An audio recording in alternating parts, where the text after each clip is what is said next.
It just everybody has an opinion, which is fine, and that's the way it should be. But it's all matter now. Now it's like we have to tread so lightly because there's so many people that could be offended by the drop of a hat, which is absolutely ridiculous. Because I'll tell you right now, I'm not going to go into great detail, but right now with some elections coming up here in Canada, it's a shit show as well. So it's just as ridiculous as it is around other places in the world. So it's no different. It's just on a different scale. That's really what it comes down to. So. And we all think of you as so passive and happy. Oh, yeah. I personally, I am. I personally don't give a fuck.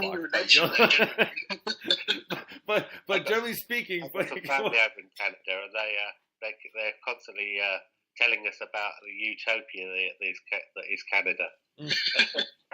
I grew up with a close friend of mine. Close, very close, but not on the money. So. And a very good friend of mine, my best mate, was the first singer in my first band actually when we were sort of 14 or so. Was born in Canada, and his mum was English actually, and his dad was Canadian. But every time we went over there, it was like, just everything's bigger and better, and that was kind of like, it became a catchphrase. It's like, Canada's bigger and better. That's how we all view it now. So I think. Sweeping generalisations. Yeah, right. Bainesy, am I right in saying we're going to play the new single first? We are. 100%. We are. Cool. Do you guys want to introduce that then and tell us a little bit about that? We'll get it on. Okay, so this new single is called the UK Publicity Machine, and it was written in a few seconds, I think, or a minute after hearing the news that the council was going to clear the streets of the royal wedding procession of homeless people on the day of the wedding. And, it's council announced this, but I haven't heard any of the royals speak up and say, no, this is wrong. You hear this thing of the royals want to reach out and interact with the common people, if you like. But if I was in his shoes or her shoes, I would have stood up and said, no, that's wrong.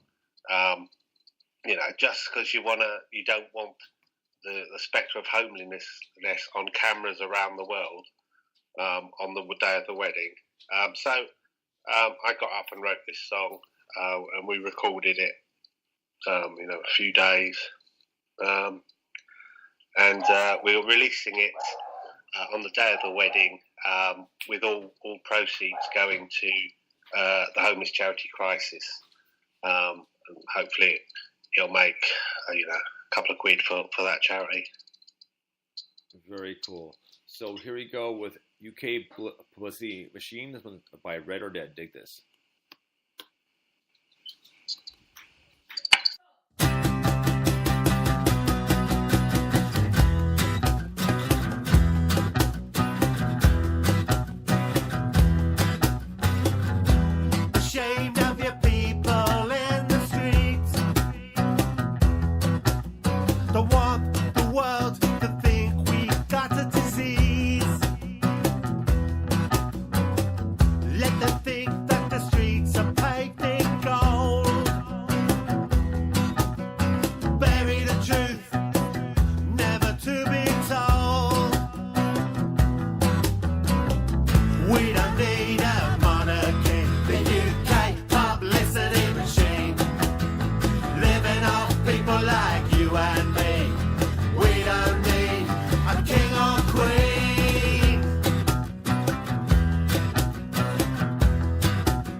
An old soldier dies, a baby cries.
Dead or Dead with their newest single, UK Publicity Machine.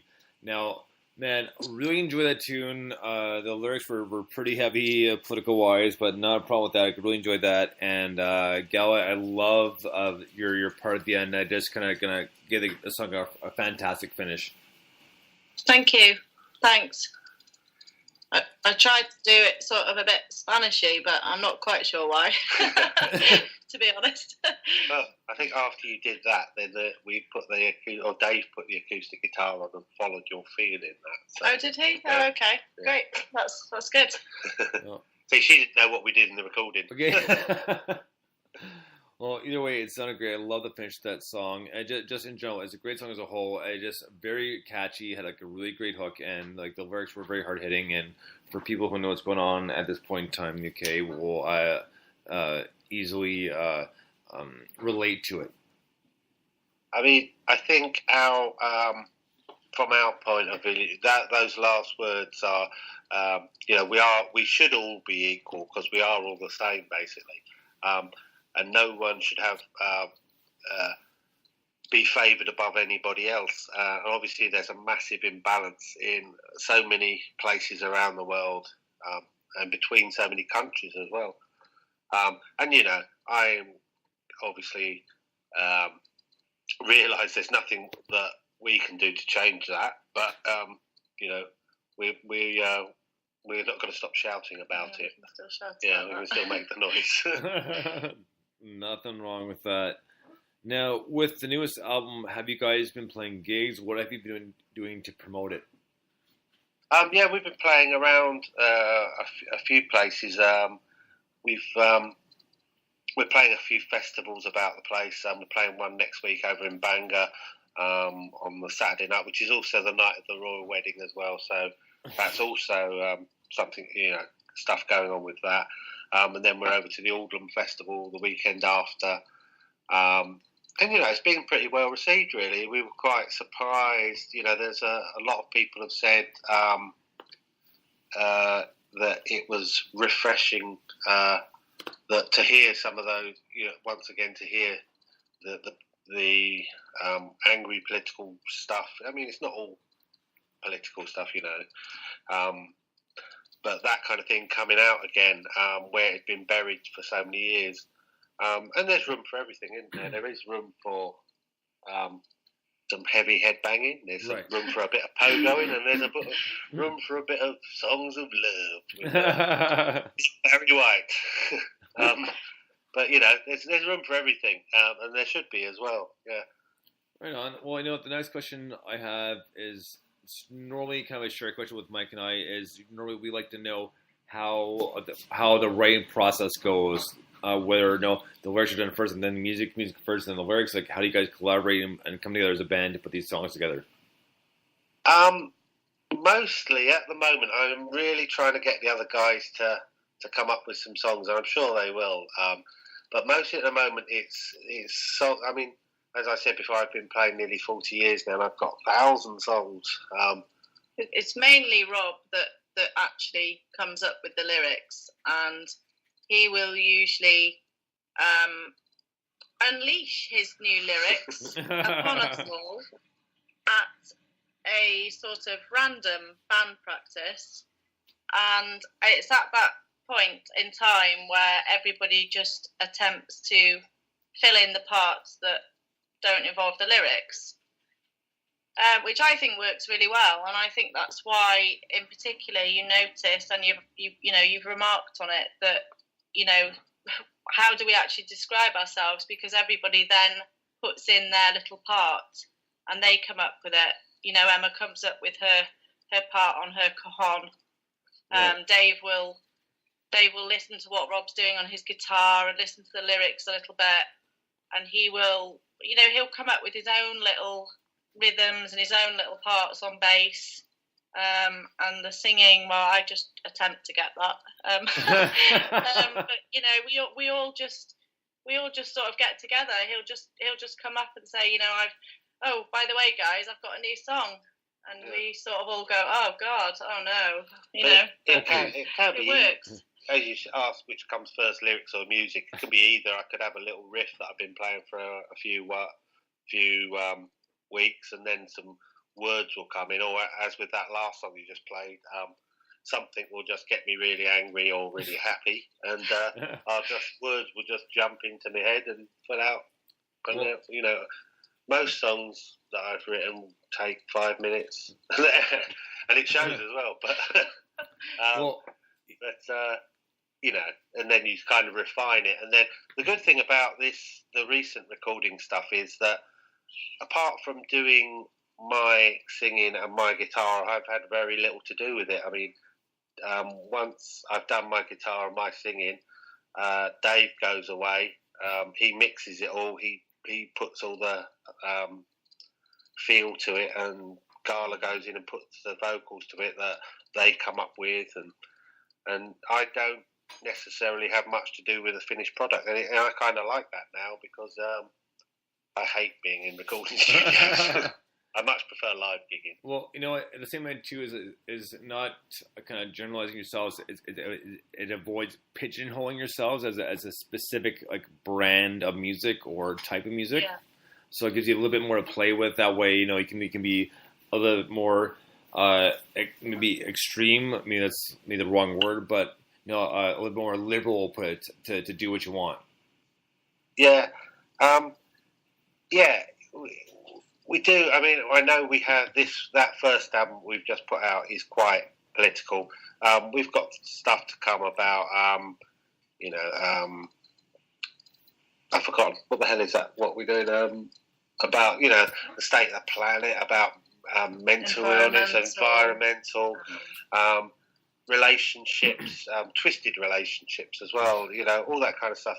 And yeah, we don't want to be pigeonholed just as a left-wing political punk band, because hopefully we've got some more stuff in the tank than that. But you know, always if something inspires us to write something, you know, if Theresa May gets elected again in the next election, I'm sure that will inspire another album of songs. I think there's been a lot of things going on, particularly in the last couple of years politically, which have probably sort of fueled and fired Rob somewhat. I mean, you know, Donald Trump's a gift that just keeps giving for any songwriter, isn't it? Right, Sadly, that's true. Yeah. Okay, yeah. And that's the thing, like, you're right in the sense that no one wants to, you know, or some people do, I suppose, but not everyone wants to be pigeonholed as one thing, particularly when it comes to, you know, political stance or anything like that. But actually, that's the way the world is at the moment. And like I said earlier, it's good that someone's actually talking about it. Do you know what I mean? It is a very political and a very divisive world, and that's everywhere, not just in the UK, I think. So, yeah, scary times. Yeah, well, it is, but it's also, you know, there's so many opportunities to communicate with people, and you know, technology